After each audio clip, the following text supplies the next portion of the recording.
इस कार्यक्रम के पुण्यार्चक हैं वंडर सीमेंट, फर्क नजर आएगा। अथ पौर्वाणिक स्वाध्याय वेलायाम श्रीमद् श्रुत भक्ति कायु सर्गम करोमि।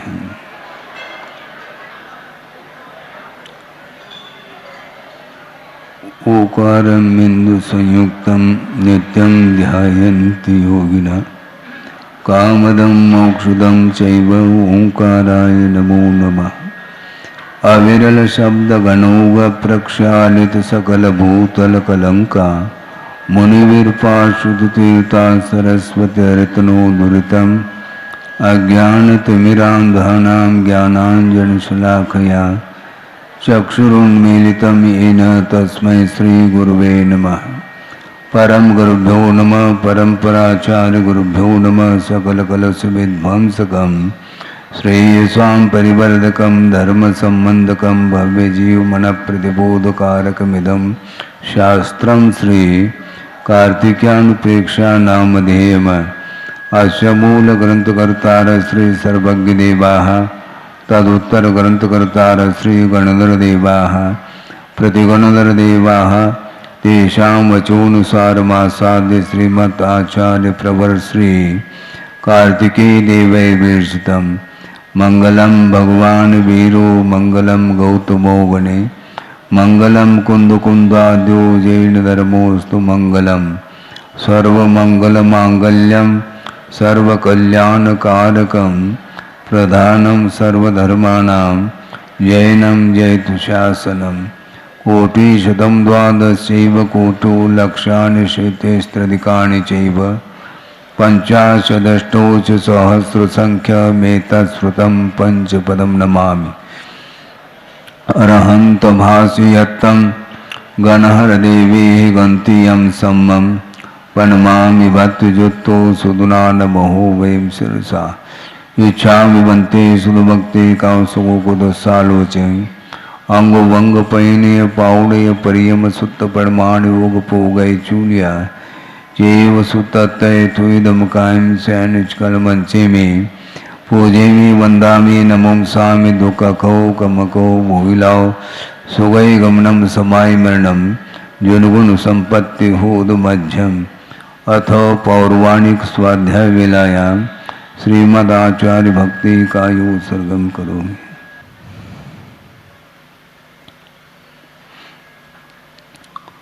श्रुतु जलधिपारगेभ्य स्वपरमत विभावना पटुमतेभ्य सुचरित तपोनिधिभ्यो नमो गुरुभ्यो गुणगुरुभ्य।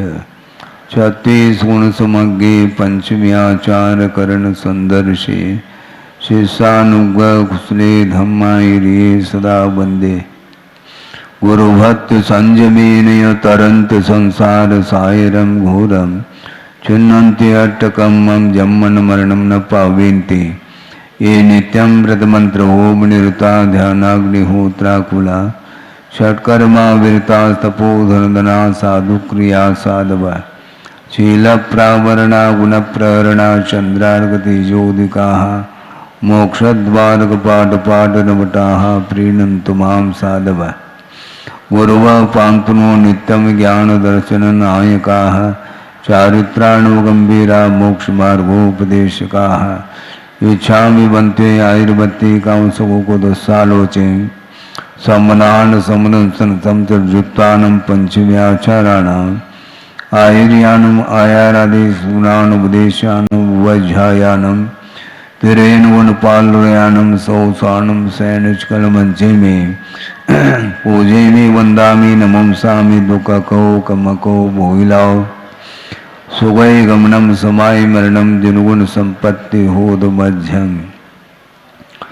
तिहुवनुतिलयं देवं वंदिता तिहुवनिंद परिपूज्यं ओछम अनुपेहावो भवीय जनानंद जननी वो।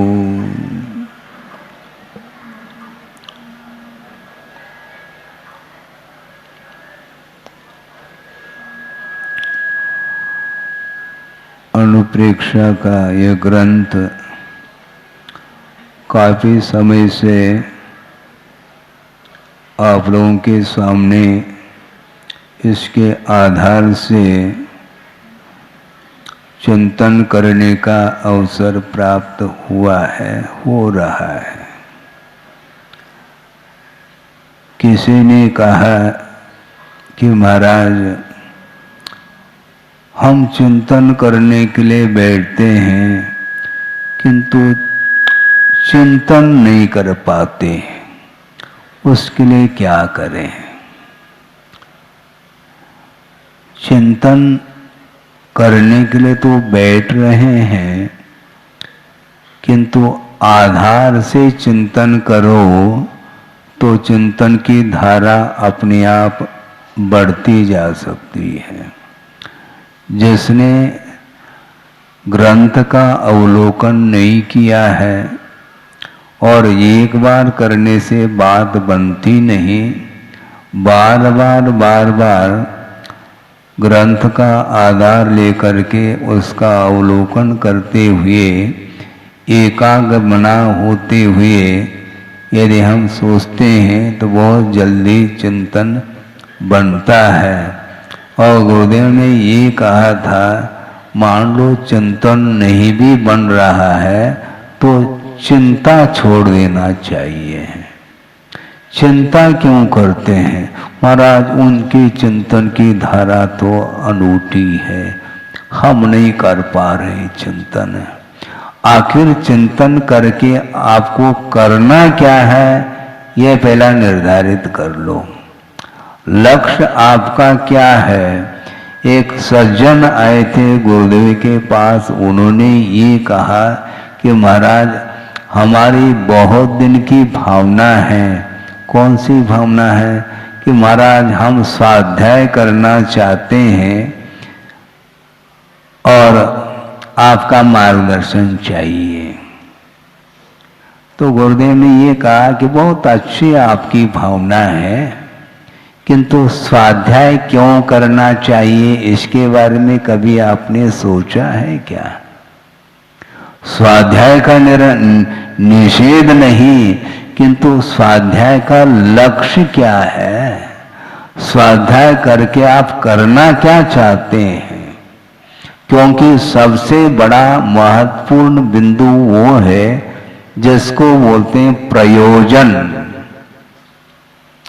स्वाध्याय एकमात्र साधन हो सकता है आत्मोन्नति के लिए, आत्मिक विकास के लिए, किंतु साधन के साथ साथ विकास जो होता है वह उद्देश्य के अनुरूप हुआ करता है, लक्ष्य के अनुरूप विकास होता है।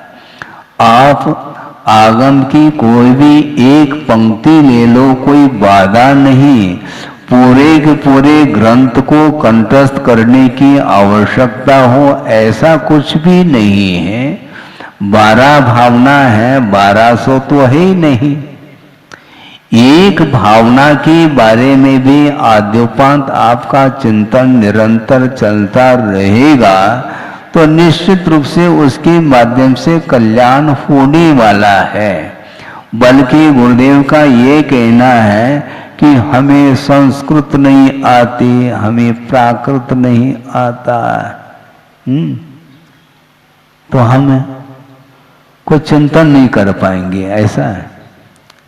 आप मराठी में चिंतन कर लो, कन्नड़ में चिंतन कर लो, हिंदी में चिंतन कर लो। चिंतन करने में भाषा का कोई रोल नहीं है। भाषा एकमात्र माध्यम है, शब्द एकमात्र माध्यम है भाव तक पहुंचने के लिए। इसलिए चिंतन आपको निश्चिंत होकर के करना है। चिंतन करने वाला व्यक्ति भी बार बार घड़ी देखता है तो वह चिंतन नहीं कर पाएगा, ये तो पक्की बात है। क्योंकि वो हमेशा उसका उपयोग अन्यत्र जा रहा है। जिसका मन आकुल व्याकुल नहीं है, निराकुल है, तो निराकुल भाव के साथ ही हम वस्तुतः अध्ययन कर सकते हैं। हमने सुना था आज कौन सा दिन है? शिक्षक दिवस बोल रहे हैं, शिक्षा की बात आ रही है। बहुत अच्छी बात है। लौकिक क्षेत्र संबंधी आप बहुत सारे विचार रख सकते हैं, इसमें कोई बाधा नहीं है, किंतु जो जो शिक्षक हैं उनके लिए हमारा ये कहना है, जिनको आप शिक्षा देना चाहते हैं वह शिक्षा आपके जीवन में उतर जाना चाहिए। हाँ, जो दूसरे को संस्कार देना चाहता है उसको स्वयं संस्कारित होना चाहिए। हाँ, इतना ही तो पर्याप्त है। हाँ, इसी के माध्यम से शिक्षक दिन मन जाता है। मनाने की बात है, केवल तारीख से तिथि से मनाने की अपेक्षा से प्रतिदिन मनाया जा सकता है। जैसे दशलक्षण पर्व साल भर में 3 बार आता है और उसमें भी फेमस कौन सा है? भाद्रपद का। आप ही लोगों ने भाद्रपद को फेमस किया है। आगम में तो 3 बार जो है वह पर्व आ रहा है, तो तीनों बार मनाया जा सकता है। बल्कि गुरुदेव ने ये कहा था, प्रतिदिन हम पर्व मना सकते हैं। धर्म की आराधना किसी तिथि को लेकर के नहीं हुआ करती। यदि होती भी है तो एक निमित्त मात्र है, किंतु उसको याद करके आपका उपयोग लग जाए इस अपेक्षा से वो तिथियां आती हैं और चली जाती हैं। अतीत में अनंत बार पर्व निकल चुके हैं, अभी भी शिक्षक दिवस की बात करना चाहते हैं। आप सोचो, विचार करो। 1 नहीं, 2 नहीं, अनंतानंत पर्व, दशलक्षण पर्व निकल चुके हैं, षोडश कारण पर्व निकल चुके हैं, रत्नत्रय भी निकल चुके हैं। इसके बाद भी रत्नत्रय को अंगीकार अभी तक नहीं कर पाया संसारी प्राणी ने। वो रत्नत्रय पर्व निकले नहीं, निकल गए महाराज, कर गए वो। हाँ, वो निकल गए हैं बस। हाँ, आत्मसात हम नहीं कर पाएंगे या नहीं कर पाए तो वो रुकते थोड़ी, वो पर्व वो निकल जाते हैं। नदी है, प्रवाह है, नदी कभी रुकती नहीं। नदी किसी की प्रतीक्षा नहीं करती है, ध्यान रखो। हाँ, वो स्वभाव है उसका, नदी प्रवाह है। उसी प्रकार ये धर्म का ये प्रवाह है। प्रवाह की दृष्टि से मोक्ष मार्ग अनंत काल से आ रहा है और अनंत काल तक यह मोक्ष मार्ग निरंतर प्रवाहित रहेगा। चलने वालों के ऊपर निर्धारित है। बड़ा विचित्र लगता है, विस्मय होता है। अनंतानंत तीर्थंकर अतीत में इसी धरती से निकल चुके हैं। रत्नत्रय की आराधना के माध्यम से उन्हें आत्मा का कल्याण उन्होंने किया और कल्याण करने के जो इच्छुक भव्य जीव होते हैं उनके कल्याण के लिए भी वो निमित्त बन चुके हैं। इसके बावजूद भी संसार ज्यों का त्यों बना हुआ है।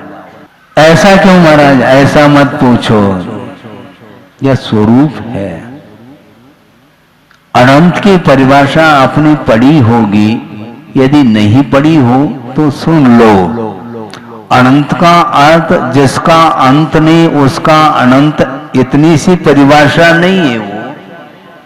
किंतु आया भावे व्यये स्वति अपि यस्य अंतो न विद्यते स अनंत, ऐसा कहा। आय का तो अभाव, यानी संख्या उसमें जुड़ नहीं रही, किंतु निरंतर उसमें से हानि हो रही।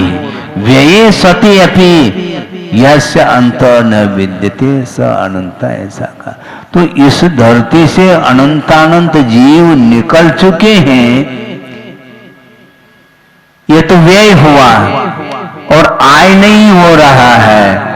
कहीं बाहर से संसारी जीव आकर के जुड़ रहे हों, ऐसा नहीं, वो विद्यमान है, इसलिए आय का अभाव है और व्यय निरंतर जारी है। इसके उपरांत भी जिसका व्यय अर्थात अंत ना हो, उसका नाम अनंत कहा है। इसलिए एक सूत्र आता है सिद्धांत ग्रंथ में, सर्वधा, यानी हमेशा यह संसार बना रहने वाला है। मिथ्या दृष्टियों की संख्या अनंत है और कितने काल तक रहेगी, सर्वथा, हमेशा वह मिथ्या दृष्टि संसार में बने रहेंगे। और उन्हीं जीवों में से कुछ ऐसे जीव होनहार होते हैं जो मिथ्यात्व का विच्छेद उनके परिणामों के द्वारा होता है और सम्यक को प्राप्त करके वह आत्म कल्याण कर लेते हैं। इसलिए शिक्षण, उस व्यक्ति ने कहा था, महाराज हमारी भावना है स्वाध्याय करने की, कहां से प्रारंभ करूं, कहां से प्रारंभ करूं, यह मत पूछो, क्यों करूं ये पूछो। हाँ, स्वाध्याय क्यों करना चाहिए, धार्मिक अनुष्ठान क्यों करना चाहिए। महाराज अड़ोस पड़ोस के लोग करते हैं इसलिए, तो अड़ोस पड़ोस के लोग करते हैं, महाराज अड़ोस पड़ोस के लोग मंदिर जा रहे हैं इसलिए हमें क्या कहेंगे लोग। हाँ, को का कहे, हाँ, कौन क्या कहेगा, इस विकल्प के साथ ही भी तुम मंदिर जाओगे तो उससे होना कुछ भी नहीं है। एक दूसरे की ओर दृष्टि रखते हुए हम अपने आप को सुधारने का प्रयास करते हैं तो वो सुधार नहीं हो पाता। सुधार का अर्थ क्या होता है, अच्छे ढंग से धारण करना होता है, उसका नाम सुधार। समीचीन रूप से धारण जो करता है उसके जीवन में ही सुधार आ सकता है। बाकी वैसे तो अनंत काल से हम धारण करते आए हैं। इसलिए हमने कहा कि जब अनंतानंत पर्व निकले हैं, अभी भी अनंतानंत भविष्यत काल में भी निकलेंगे। इसके उपरांत भी जो कल्याण करने की इच्छुक होता है उसके लिए वह धर्म अपना सहयोग देता है। एक बहिरंग कारण होता है, एक अंतरंग कारण होता है। बहिरंग कारण की उपस्थिति अनंत बार हो चुकी है, किंतु अंतरंग कारण के अभाव में ही वह हमें शिक्षा प्राप्त नहीं हो पा रही है। चिंतन कैसे करें महाराज, चिंता छोड़ो, हाँ, तो चिंतन की धारा फूटेगी। आकुलता क्यों? आपके पास हे और उपादेय का ज्ञान यदि मान लो प्राप्त हो गया है तो ऐसी स्थिति में किसी भी प्रकार से आपको चिंता नहीं होनी चाहिए, क्योंकि वस्तुतः उसी का नाम सम्यक ज्ञान है जिस ज्ञान के माध्यम से हे और उपादेय का बोध हो जाता है। तो आपको हे और उपादेय का बोध नहीं है क्या? आपको शिक्षा देने की आवश्यकता पड़ रही है? आप स्वयं शिक्षक हो और जो शिक्षण लेना चाहता है तो उसके लिए धर्म का आधार लेकर के उनके लिए धार्मिक संस्कार देने का आपको पुरुषार्थ करना है। स्वयं पुरुषार्थ करेगा तो उसका स्वयं का भी कल्याण होगा और दूसरे के लिए भी यदि पुरुषार्थ वह कर रहा है तो उस पुरुषार्थ की सार्थकता तब होगी सामने वाला वह शिक्षण ले और वह अपने जीवन में उसका उपयोग करता चला जाए तो सार्थकता सिद्ध होती है। तो इसलिए यहाँ पर संसार अनुप्रेक्षा का वर्णन चल रहा है। बार बार उसी विषय का चिंतन किया जाता है। इसलिए यदि आपको बोरियत का अनुभव हो रहा है फिर अनुप्रेक्षा आप हाथ नहीं लग सकती। पुनर्चिंतनम इति अनुप्रेक्षा, ऐसा कहा। उसी विषय को बार बार अनुचिंतन करो। अनुचिंतन करेंगे तो अनुसंधान होगा, लेकिन अतिसंधान नहीं करना, ये ध्यान रखो। अतिसंधान करेंगे तो पतन होगा और अनुसंधान करेंगे तो उत्थान होगा। इसी का नाम शिक्षा दिवस है। बिल्कुल हम अतिसंधान करते हैं, वो ठीक नहीं माना जाता, क्योंकि उसमें संदेह उत्पन्न होता। हमें संदेह नहीं करना। जिनेंद्र भगवान के वचनों में संदेह के लिए गुंजाइश नहीं। आपको आंख मीच करके उसको स्वीकार करना होता है। एक्सेप्ट करो। है आप दूसरे को शिक्षा दे रहे हैं मान लो, और सामने वाला यदि मान लो एक्सेप्ट नहीं करता है तो आपको कैसा लगता है? क्या महसूस किया आपने? क्योंकि आप शिक्षक हैं, आपको कैसा लगता है? देखो हमने रात दिन हम मेहनत कर रहे हैं और सामने वाला व्यक्ति स्वीकार ही नहीं कर रहा है। क्या हुआ? वो स्वीकार क्यों नहीं कर रहा है ये सोचो। हमारे अंदर कहीं कमी हो सकती है, पॉसिबिलिटी के रूप में कह रहा हूं, संभावना के तौर पर। आपके अंदर कमी है ऐसा नहीं है, आपके अंदर कमी नहीं है और वह स्वीकार यदि नहीं कर रहा है तो आपका दोष नहीं, उसका दोष है। क्योंकि उसका उपादान नहीं, उसके अंदर योग्यता नहीं है, इसलिए श्रद्धा का भाव जागृत नहीं हो रहा है। ज्ञान के माध्यम से यदि श्रद्धा उत्पन्न नहीं होता है फिर ऐसी स्थिति में वह उस ज्ञान में समीचीनता आ कैसे सकेगी। ज्ञान से शून्य कोई भी जीव नहीं है। प्रत्येक व्यक्ति के पास वह ज्ञान गुण है और आगमकारों का यह कहना है ज्ञान स्वपरक प्रकाशी है।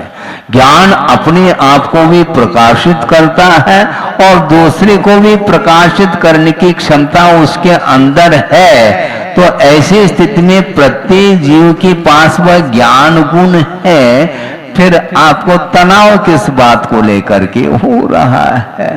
हमारा ज्ञान तो है लेकिन क्या है? तुलनात्मक दृष्टि से अल्प है महाराज। अल्प और ज्यादा की चिंता नहीं करो। अल्प है किंतु वह समीचीन है तो उत्थान होगा।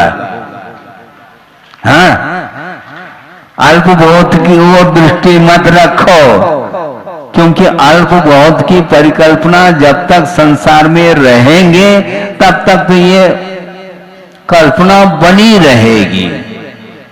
हाँ, जब तक केवल ज्ञान नहीं होगा तब तक आप तुलनात्मक दृष्टि से ही आपके पास ज्ञान रहने वाला है। हाँ, पक्की बात है।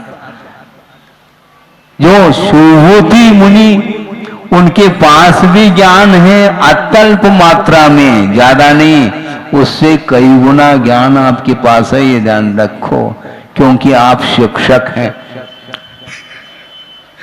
आप शिक्षक हैं और वो शिक्षक नहीं रहे, ध्यान रखो, सुहूति मुनि, किंतु उनके द्वारा शिक्षा मिल रही है।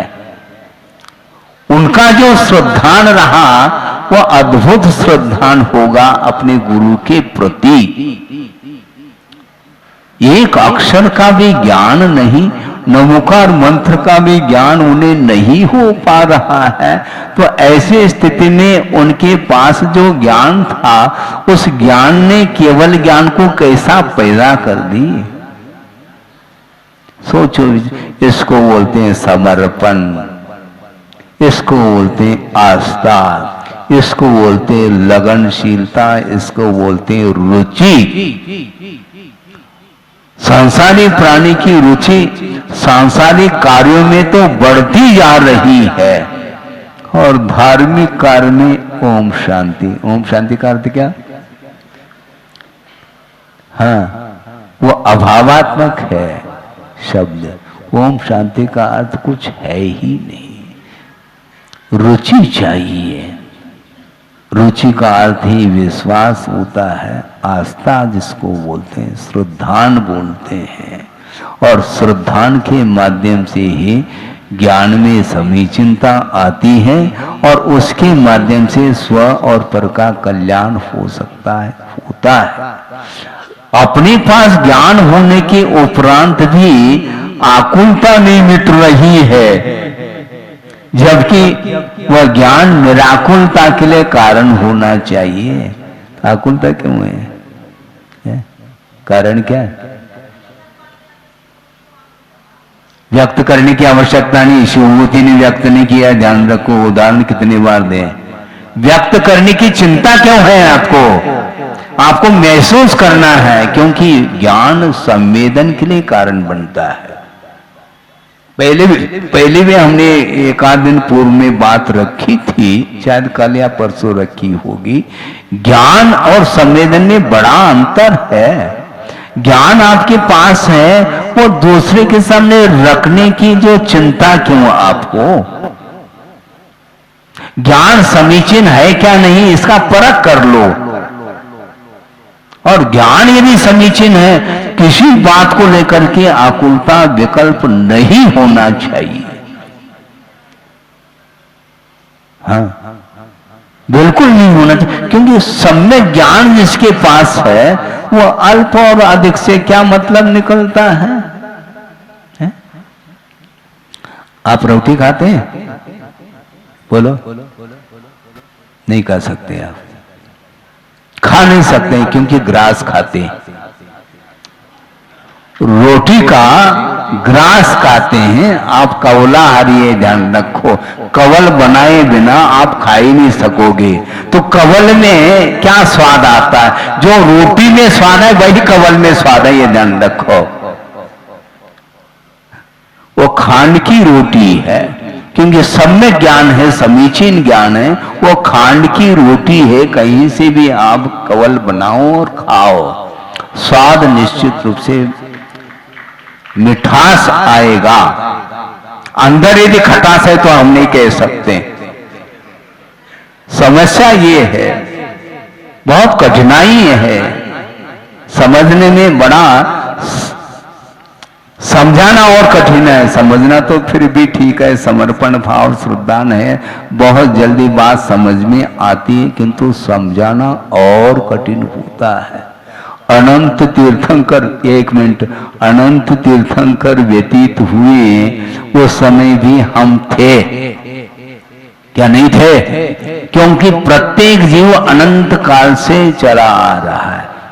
जीव कभी भी उत्पन्न नहीं होता, उसकी पर्याय उत्पन्न होती है, किंतु आप भी अनंत कालीन चले आ रहे हैं। बहुत पुराने आसामी हैं आप, हाँ, बहुत पुराने।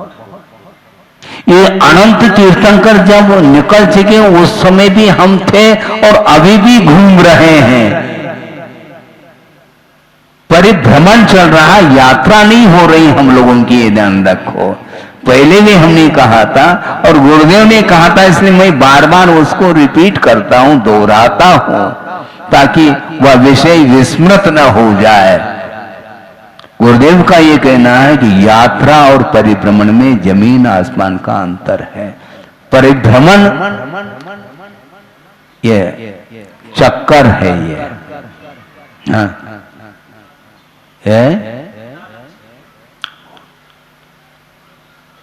लक्ष्यहीन है। वो परिभ्रमण कर रहा है, यात्रा नहीं हो रही उसकी। और यात्रा एक बार होगी तो परिभ्रमण समाप्त होगा, ये ध्यान रखो। आप परिभ्रमण को समाप्त करना चाहो क्या? नहीं। तो परिभ्रमण समाप्त जिसके द्वारा हो, उस प्रकार की शिक्षा आपको भी लेनी है और आपको दूसरी को भी देना है, यदि शिक्षक है तो। पक्की बात है, बहुत कठिन काम है ये। जब अनंत तीर्थंकर हो गए, अभी भी हम होश हवासी नहीं, हाँ? नींद, मोह नींद में है। क्या बोल रहे थे? बोलो।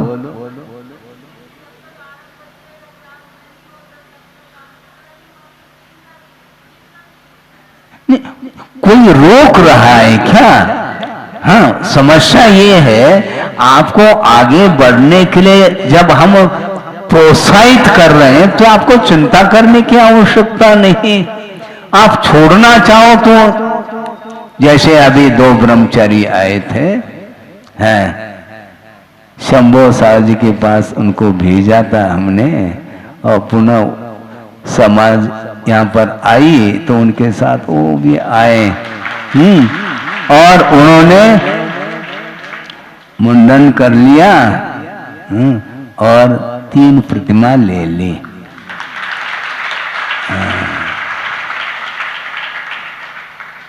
सुबह सुबह 2 ग्राहक आ गए, दुकान चली। किसकी? गुरुदेव की। ये ध्यान रखो, मेरी दुकान नहीं है बोल के।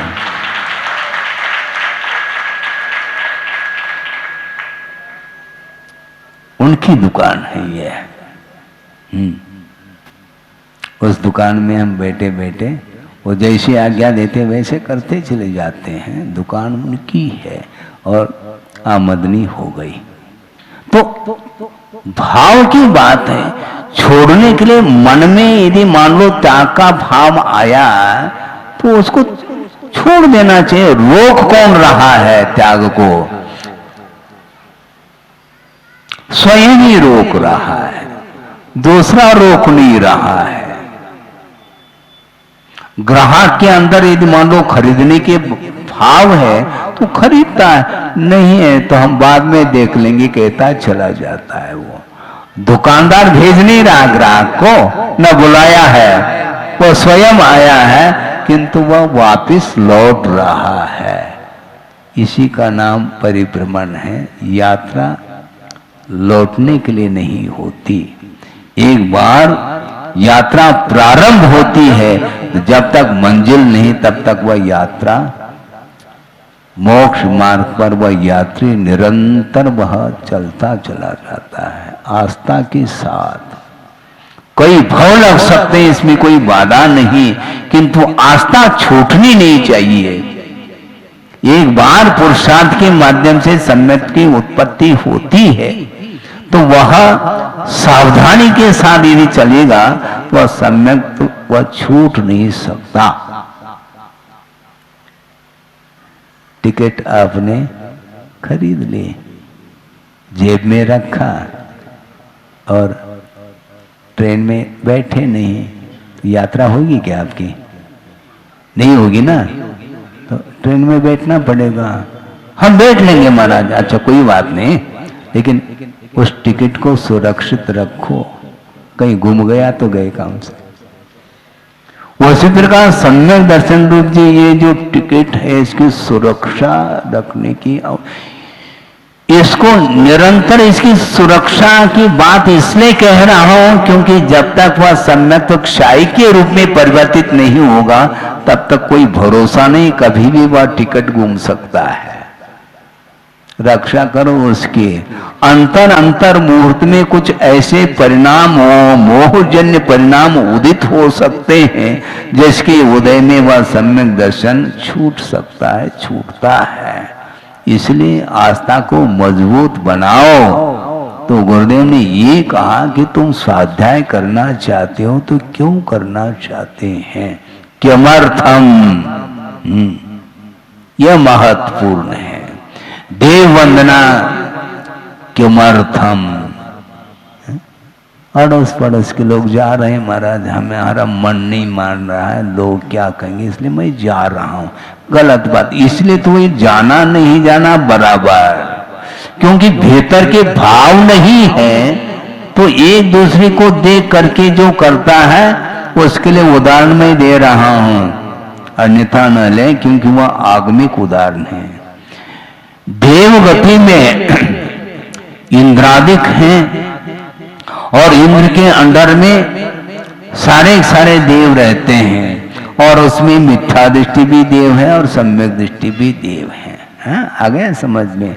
और अकृत्रिम चैताली की वंदना करने के लिए वह इंद्र जा रहा है, परिवार के साथ जा रहा है, उनके साथ बहुत सारे जो है देव जा रहे हैं। उसमें जो सम्यक दृष्टि है वह श्रद्धा के साथ वंदना करते हैं, और वो मिथ्या दृष्टि कुल परंपरा, बस इसलिए वो जा रहे हैं, वो जा रहे हैं इसलिए जाना है, बस श्रद्धा नहीं आस्था के साथ वंदना करो। हाँ, बिना आस्था के भी, हाँ बिना आस्था के अभी तक जो है बहुत कठिन काम है। ऐसे भी अनंतानंत जीव हैं जो अनादि मिथ्या दृष्टि हैं, अर्थात जिसने अतीत अनंत काल में एक बार भी जिसने सम्यक को उपलब्ध नहीं किया है उसको अनादि मिथ्या दृष्टि बोलते। अनंत काल से वो मिथ्या तो उसका छूटा ही नहीं है। और अनंत तीर्थंकर निकल गए, सुनो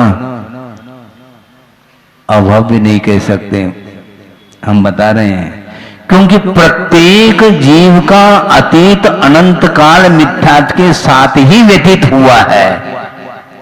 तीर्थंकर भी क्यों ना हो, क्योंकि अनंत काल से जीव आ रहा है। और एक बार सम्यक दर्शन जिसने प्राप्त कर लिया उसका संसार का काल अधिकतम काल अर्धपुद्गल परिवर्तन है, और जिसने सम्यक दर्शन प्राप्त नहीं किया उसका काल कितना रहा मुझे बताओ। अनंत काल रहा है क्या नहीं? इसके उपरांत भी मुक्त हुए क्या नहीं? महावीर भगवान को निर्वाण होकर के कितना समय हुआ? 2500 कुछ और ज्यादा, ठीक है। और उसके पहले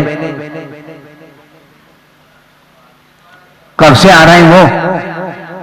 अनादिकाल से। तो सम्यक दृष्टि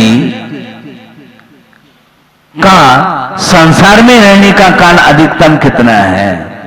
तो यदि मिथ्यात्व में आता है तो वह अर्धपुद्गल परिवर्तन काल कहाँ है? और सम्यक दर्शन को जब तक नहीं प्राप्त करता तब तक उसका काल कितना है?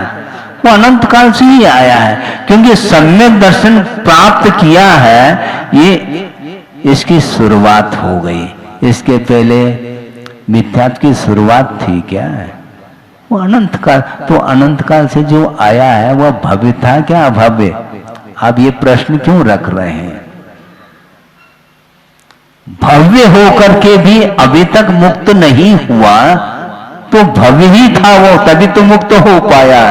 किंतु मुक्त जब तक नहीं होता अथवा सम्यक को उपलब्ध जब तक नहीं करता तब तक उसका मिथ्यात्व अनंत कालीन मिथ्यात्व माना जाता है। इसके उपरांत भी वह अभव्य के कोटि में नहीं आता है। अब क्लियर हो गया? अभी तक नहीं हुआ था है? ऐसा ही होता है। अरे बिल्कुल नहीं, नाना जीव के अपेक्षा से तो है ही, हाँ, किंतु एक जीव की अपेक्षा से भी अनादि शांत है, भव्य है, तो बस ये इसका अर्थ है। तो इसीलिए आप अपने लक्ष्य को निर्धारित करो। कोई भी क्रिया करते हैं, धार्मिक क्रियाएं, उन क्रियाओं के पीछे आपका एम क्या है, क्या उद्देश्य है, और उद्देश्य के अनुरूप ही फल निकलता है। इसलिए गुरुदेव ने हाइकू दिया है, पहले भी हमने कहा है, दोहराया, फिर से दोहरा रहा हूं क्योंकि भूल जाते हैं। गुरुदेव ने हाइकू में ये भाव रखा है, आपके सामने रख रहा हूं, प्रसंग के अनुरूप, क्योंकि प्रसंग उद्देश्य को लेकर के चल रहा है। तो जीवनोद्देश्य, जीवनोद्देश्य जनादेश पालन अनुपदेश। सुना आपने?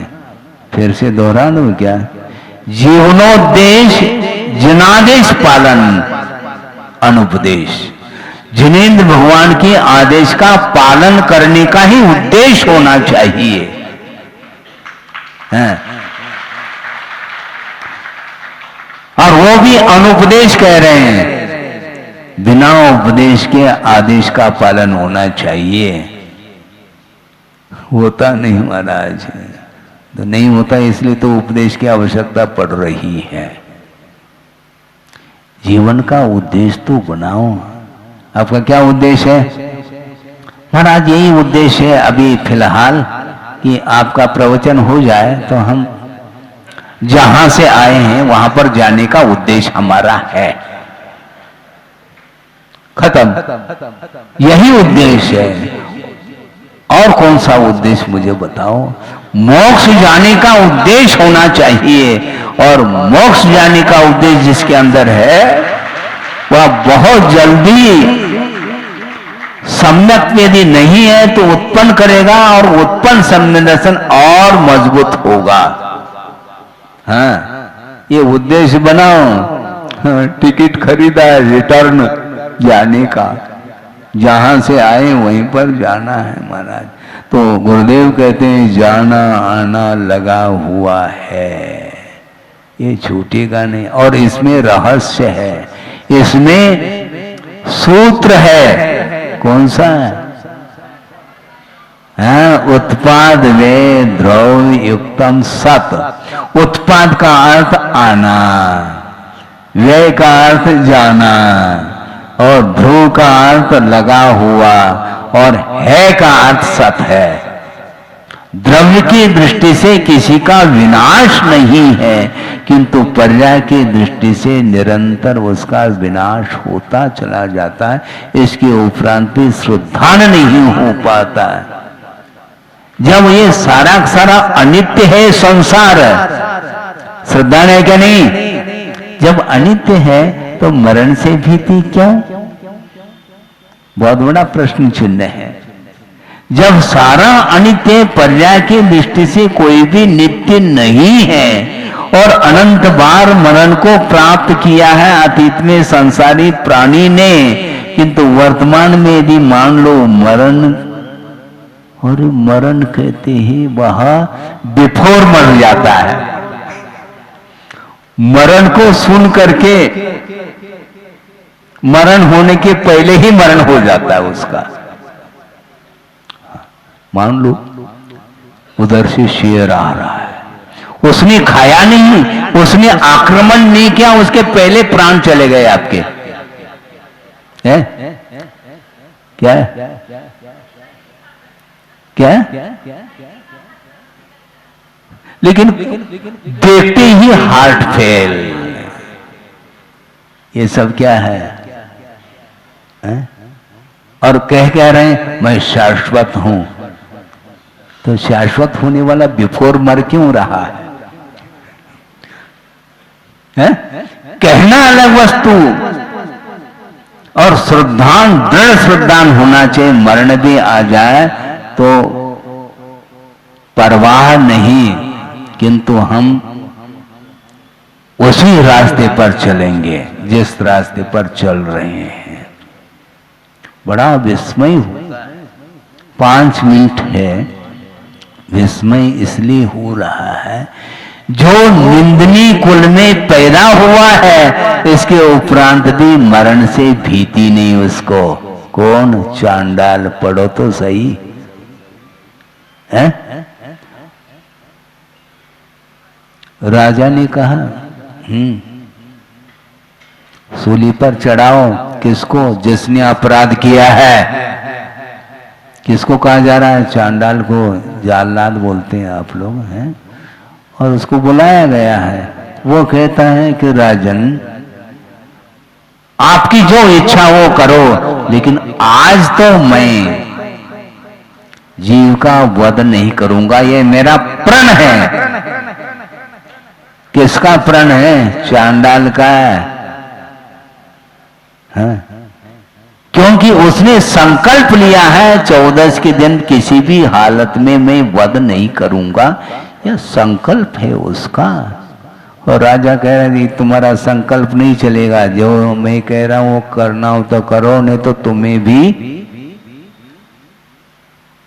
हाँ, तुम्हारे लिए भी वही दंड है जो राजकुमार के लिए। तो उसने कहा चांडाल ने, आप जो करना चाहो एज यू लाइक, किंतु मैं इस प्रण को छोड़ नहीं सकता, मरण सामने है। और दोनों को ले जा करके वहां पर फेंक दिया गया जहां पर बड़े बड़े मगरमच्छ होते हैं। लेकिन चांडाल ने जीवनो देश जनादेश पालन, इसको बोलते हैं। एक प्रैक्टिकल हाइकू का प्रयोग किया है उसने, चांडाल ने। ये ध्यान रखो, जिनेंद्र भगवान ने जो कहा उसका मैं पालन करो, यही मेरा उद्देश्य है। और उस उद्देश्य को उसने पूर्ण कर लिया और उसकी रक्षा हो गई देवों के द्वारा, किंतु राजकुमार की रक्षा नहीं हो गई। क्यों नहीं हुई? क्यों नहीं हुई?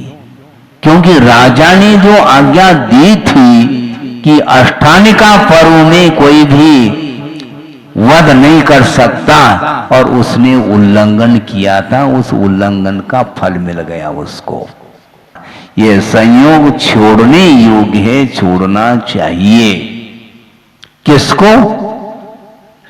जिसको आत्मिक सुख प्राप्त करना है उसको ये संयोग दूरतः छोड़ देना चाहिए। और संयोग के कारण ही दुख होता है, और संयोग जो प्राप्त करता है वह राग के कारण होता है।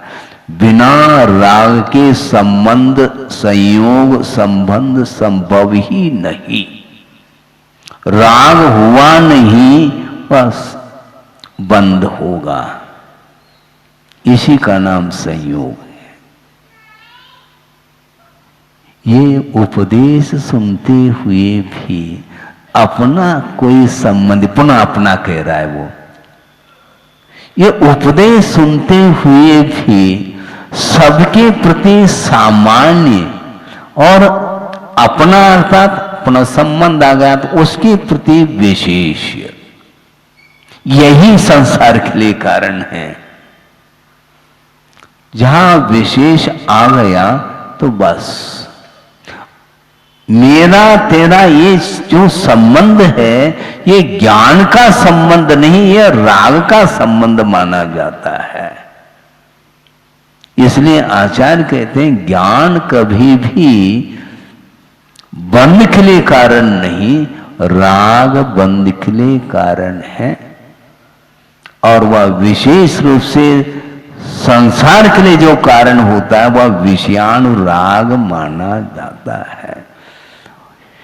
विषयानुराग परसेंटेज में कितना कम हो रहा है ये कम से कम देखो तो सही है। बीपी तो नाप लेते हैं, है? राग को नापो, है?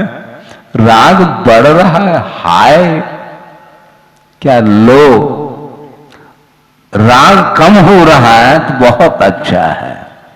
बीपी लो हो चाहे हाई हो वो हानिकारक है, किंतु राग यदि मान लो लो हो रहा है तो उसका विकास हो रहा है। कौन सा राग? विषयानुराग। और विषयानुराग के कारण ही संबंध होता है। धर्मानुराग के कारण कभी भी संसार के साथ संबंध हो ही नहीं सकता। उपदेश देने वाले उपदेश दे रहे हैं सभा के लिए, किंतु सभा के प्रति अनुराग तो है, धर्मानुराग, किंतु व्यक्ति विशेष के प्रति उनका कोई राग नहीं रहा। यदि व्यक्ति विशेष के प्रति राग हो जाएगा तो फिर वो ठीक, विषयानुराग ठीक नहीं। हाँ, धर्मानुराग में भी सामान्य और विशेष हो सकता है, होता है। गुणेषु प्रमोदम ऐसा कहा, जो गुणों में अधिकता रखता है उसको देख करके मन प्रफुल्लित होता है, प्रसन्नता का अनुभव करता है कि अच्छा है, इसका धार्मिक क्षेत्र में निरंतर विकास हो रहा है। उसके प्रति विशेष रूप से तत्व चर्चा आदि करने की एक इच्छा जागृत होती है, क्योंकि उसके माध्यम से तत्व चिंतन बढ़ता चला जाता है। तत्व चिंतन के माध्यम से कभी भी बंद नहीं होता, बंद से मुक्ति मिलती है। तो आपको राग करना है क्या तत्व चिंतन करना है? द्रव्य का चिंतन करो, ये द्रव्य नहीं। द्रव्य अर्थात धन, धन के अर्जन के लिए इन प्रकार से वह निरंतर चिंतन मग्न है। किंतु आचार्य कहते हैं द्रव्य अर्थात वस्तु, वस्तु के स्वरूप के बारे में चिंतन करो तो संबंध टूट सकता है। संबंध को तोड़ना चाहो तो तत्व चिंतन होना चाहिए, और तत्व चिंतन में मन इसका कम लगता है, और बस सांसारिक कार्यक्रमों को लेकर के उसका इतना जीवन भर व्यतीत कर लेता है, इसके उपरांत भी उसको वही अच्छा लगता है। यो यत्र रमते तस्मात् अन्यत्र स न गच्छति। जो जिसमें रममान है उसको छोड़ करके अन्यत्र उसका मन नहीं लगता। मोबाइल देख रहा है, कौन आ रहा है कौन जा रहा है उसको ख्याल ही नहीं, बस वो उसमें रम गया है। अन्यत्र स न गच्छति, घंटों उसमें उसका समय व्यतीत हो रहा है, और राग में ही उसका समय व्यतीत हो रहा है, और जितने काल तक, दीर्घ काल तक उसमें अपना उपयोग बनाए रखता है उस राग में, वह निरंतर वह कर्म का बंद करता ही चला जाता है। ये बताने के बाद भी उससे हटता नहीं। वो महाराज उपदेश दे दो, 6 महीने होने जा रहे हैं, ध्यान रखो। लेकिन मोबाइल छोटा है किसी का? किसी का नहीं छोटा होगा मेरे ख्याल से। एक व्यक्ति भी एक्सेप्शन में नहीं आ सकता। व्रती हो तो हम मान लेंगे, लेकिन उसमें भी ओम शांति है। हाँ, बहुत कठिन है ये। अब व्रती होने के उपरांत कोई व्यापार तो करना नहीं, उसके बाद हलो हलो का क्या मतलब निकलता है? किसके साथ संबंध रखना चाह रहे हैं आप? एक व्रती व्रती के साथ संबंध रखे, तत्व चिंतन करे ना, लेकिन करने नहीं देता वो मन। मन आपे में नहीं है तो मेरे वश में कैसा आ सकता? आपका मन नहीं आ सकता। इसलिए संयोग के माध्यम से दुख उत्पन्न होता है, ये मेन कारण है। आसक्ति जो बढ़ रही है वह संयोग के कारण है। इसलिए असौ संयोग त्रिधा परिवर्जनीय, मन से, वचन से, काय से, कृत से, कार्य से, अनुमोदन से, 9 कोटि पूर्वक ये संयोग को छोड़ो, ये कहा जा रहा है आगम में। उसको कोई सुन ही नहीं रहा है। घंटा आध घंटा सुन लेते हैं और पुनः उसी में उस संबंध के साथ चलते हैं। आपका संबंध टूट नहीं रहा। महाराज हम जा रहे हैं, कहाँ? जहां से आए थे वहां।